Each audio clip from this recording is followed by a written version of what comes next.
What's up, everybody? I'm back with the 10 things again. This time around, we're going a little bit different. So we're going to do five tabletop games fans should play and five they shouldn't. Now, make sure you do tune in tomorrow to Table Breakers. We're actually going to be going over our own list with this. So definitely make sure you join us with this. Uh, and everything. And we're going to be compiling our own lists on this. Uh, we were kind of kicking around an idea of what to do. I told him, hey, I was doing this one today, so it kind of morphed into that. So definitely. Definitely should be a very interesting one to see what everyone has on their list between Connell, myself, Kai, and Bruce. So definitely make sure you do check us out at 7:30 Central tomorrow, which is Thursday. I'll be on my channel. Bruce will be on his channel. We'll both be broadcasting it, and then we'll kind of go from there. So get back to this one right here. This is a list that is put out by CBR.com. This is from the 3rd of June last year by Connor Gunn. Once again, the link will be down in the description here if you want to take a look at it yourself. So let's go ahead and just jump right in.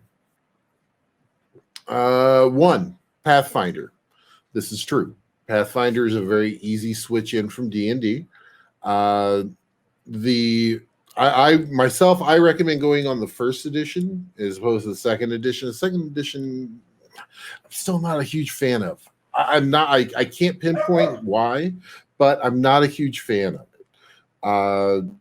With the fourth edition of the D&D was released, fans felt dissatisfied, as most of them still do with fifth, and preferred to play third edition. Thus, Pathfinder was created. Though fifth edition of D&D has since been released and is regarded as the best version, I don't agree with that at all.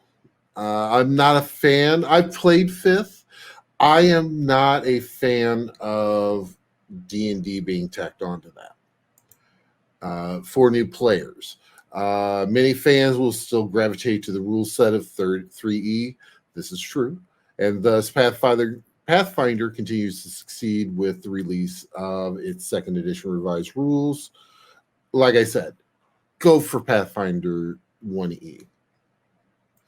Okay, now we got our first one that they recommend we shouldn't. Ars Magica. I've not myself played Ars Magica. I know it is a very complex system. Let's see here. Present a fascinating world system, but suffers from an incredibly dense and involved magic systems that only become harder to manage the longer players continue through a campaign. The magic systems surround a total of 15 arts of magic. They're separated into 5 techniques and 10 forms. Wow, that's a lot. Each spell technique centers around verbal command using Latin to denote an action, and then the forms use Latin nouns and adjectives, elements, and animals. Sounds like you almost have to know Latin to play this. Yeah. I'm going to agree with that one. That one seems a little over my head. Even me, who's played all kinds of games. I mean, I may look at it, but just from this description, of course, this description could be a little, but yeah. Should play Call of Cthulhu. I'm not even going to read through any of that. I'm going to agree. It's a great thing. It's not really something that you can play long term though, which is basically something that you want to keep in mind. This is Call of Cthulhu is a good 1-2 shot type deal for the simple fact of once you get so deep into it, the insanity starts getting so deep, and then it just goes crazy. Fatal, the darkness that is dark fantasy. Now, I've not played this one either. So, in terms of dark fantasy, Fatal is about as dark as it gets, and and not in a fun way like Game of Thrones or Dark Souls. In a matter, the players may complex mathematics, sheer number of skills and abilities, and related to sex. I don't know. I may have to actually look this one up a little bit. That one could actually be kind of fun. Who knows? Starfinder, if you're playing Pathfinder, Starfinder is definitely right there with it. I will definitely say that because I've played that also.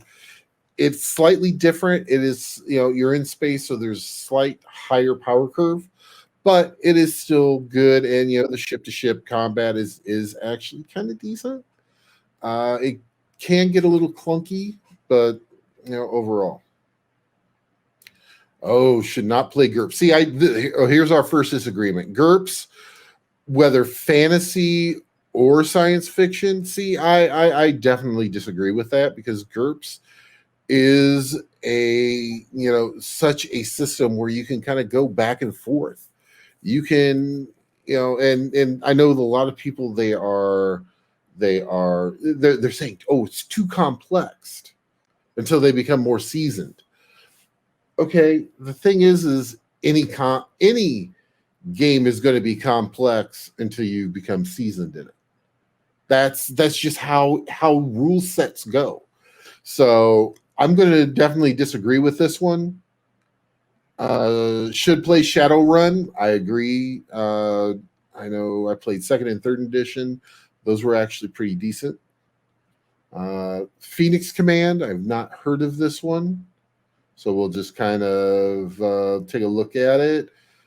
It strives for realism. See, that's a thing. Sought to enhance the combat phase by adding in realistic injuries and effects, followed by a table of effects, damage characters of a variety of status. Effects to change their gameplay, primarily focus on military weaponry, variety of expansions. I don't know. This is another one I may have to look at, but just from this description, I'm not sure. Mutants and Masterminds. I myself have not played that, but I know a few folks that have, and they've said that Mutants and Masterminds is a pretty nice little engine. It doesn't have any classes, I know, but you can basically make your own superhero. This one I definitely disagree with too. Yeah, it is a product of the 80s, but it does take a while to roll everything up. But once you have everything rolled up, you should be good. So characters shouldn't feel overpowered beyond a certain number of abilities they manage. Wow, they're calling that overpowered as opposed to fifth ed. Yeah, that's crazy. So that one's going to do us with this one this time around. Join us later, and we'll go through some more lists of 10 here. Have a great day, and don't forget to like and subscribe.